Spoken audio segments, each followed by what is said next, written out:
Hello, myself Mr. Amit Kusnale. Here we are going to analyze a given indeterminate structure by using moment distribution method. So first of all, observe the given Porter frame.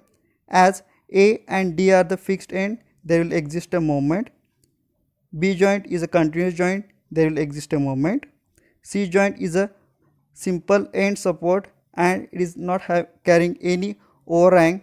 That's why at C joint bend joint value will be equal to 0. First step is to find fixed end moment. So while finding out fixed end moment, for beam there is no problem, but when the point load is applied on the column, that is the column BD, at that time we have to be more careful because the sign of the fixed end moment will vary when if the load is applied from left to right or whether the load is applied from right to left. So in this example, load is applied like this. For this, first of all, just consider B and D as a fixed end. Just make B and D as fixed. Apply this load. Because applying this load, we are getting this deflected shape. Now next, to get this deflected shape, I have to apply moment like this. Because as this D and B is now fixed end, at fixed end, slope must be 0. That's why I have drawn a straight line. Next I have drawn a curve. I have drawn a straight line. Next I have drawn a curve. So to get this deflected shape, I have to press over here. That means I have to apply here a clockwise moment and here I have to apply a anti-clockwise moment. That's why here I am getting anti-clockwise moment. That's why I written here this negative. Here moment is clockwise. That's why I written here positive. So for column you have to be more careful. For column you have to draw a deflected shape. Then from these directions put positive and negative sign. Now the next step is to find out the distribution factor. Here the Porter frame, in this case just we are going to consider joint B. So joint B is connected with member BA, BC and BD. That's why we have to find the 3 distribution factor. So first of all we are going to find out the distribution factor for member BA. So this is the formula for the distribution factor. Just we have to write the stiffness of the member BA divided by the stiffness of the members which are meeting the joint B. To joint B there are 3 members are meeting. That's why we are going to consider stiffness of these 3 members. Now we will come to the stiffness factor. So while writing stiffness factor for BA, so for B just you have to observe edge support. For B is the next support is fixed support. For fixed or continuous support, distribution factor is 4EI upon L. Next, now come to stiffness factor of BC. For B, C is the next support is a simple end support. C is a simple end support. That's why distribution factor will be 3EI upon L. Now at last, distribution factor stiffness factor BD. For B, D is the next support. For B, D is the next support. Next support is a fixed support. That's why there will exist a stiffness factor as 4EI upon L. Remember here EI of this BD member is 2EI. In same fashion we have find out the distribution factor for member BC, and next at the end we have find out the distribution factor for the member BD. Of course the addition of the distribution factor at joint B must be equal to 1. Now next step is to go for moment distribution method. First of all write the joints. I have written joint A, B, D and C. So while writing a joint, first of all after B I have taken a joint D because D is a fixed end. Carrier moment is possible to the D joint as it is a fixed end, and C joint is a simple end support. So at that joint bend joint value must be equal to 0. That's why I have written after this. Next write down the members. Just we have written members to coming to joint B. that is at joint A member is AB, at joint B, BA, BC and BD. Remember again I have written here BD on this side because for further calculation the carrier of the BD can go to the DB. For BD next support is a DB.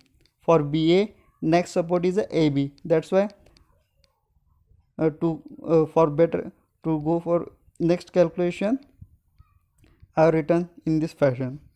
Next I have written a distribution factor. Next write down the fixed end moments.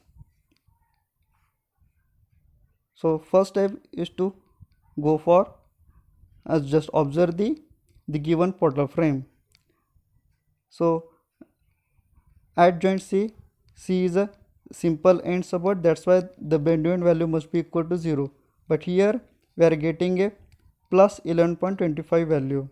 So to make it 0 we have to apply minus 11.25.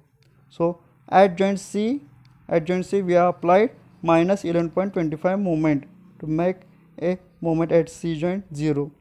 So now the applied moment will get transferred to the next joint with half of it, that is there will takes place a carrier moment. So for CB next joint is BC, so half of it get transferred to this member BC with same sign, that is negative. Now after this just take addition of all the moment, that is this we will call as initial fixed moment step. Just so after this next step is a balancing. In balancing step just we have to add all this moment. After addition we are getting the value plus 20.625. so as we are getting value plus, to balance this joint we will apply here a minus moment. We will apply at B joint a minus 20.625. Now again applied minus moment will be distributed as per the distribution factor. So to this applied moment we are going to multiply it by distribution factor. So after multiplication of distribution factor we are getting these two values. Just put this value in MDM table.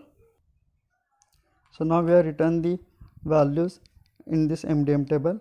Remember always when you calculate, just when we take addition of this you have got answer positive. To balance it we are going to apply negative moment at the joint B. So first of all write a minus sign over here, then put the values. That's why your calculation will not be wrong. Next step is to go for, after balancing next step is a carrier step. So carrier will go to the next joint only when next joint is a fixed or continuous. So for the moment BA will get transferred to the AB as A joint is a fixed joint, that's why carrier is possible.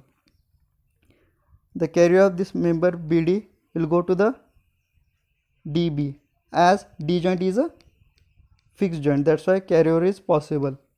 Carrier of BC to the CB is not possible because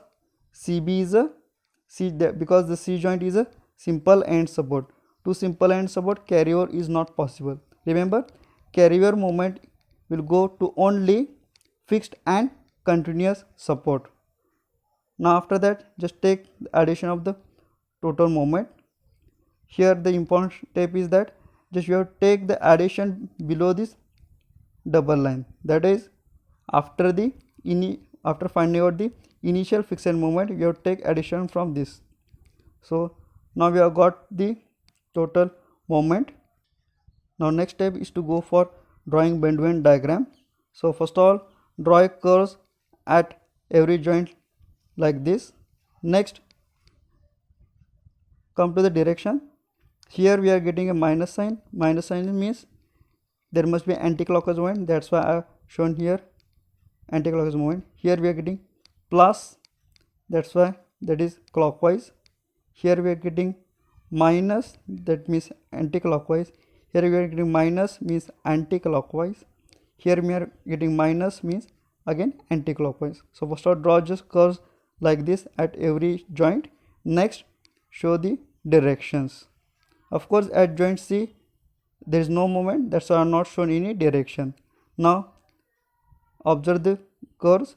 Here at A and at B joint, all the curves showing the arrows are below the baseline. The arrows are below the baseline for the joint A and B. That's why there will exist a hogging type of bending moment. So this is the bend moment diagram. So first of all, draw the free BMD and overlap on a support BMD.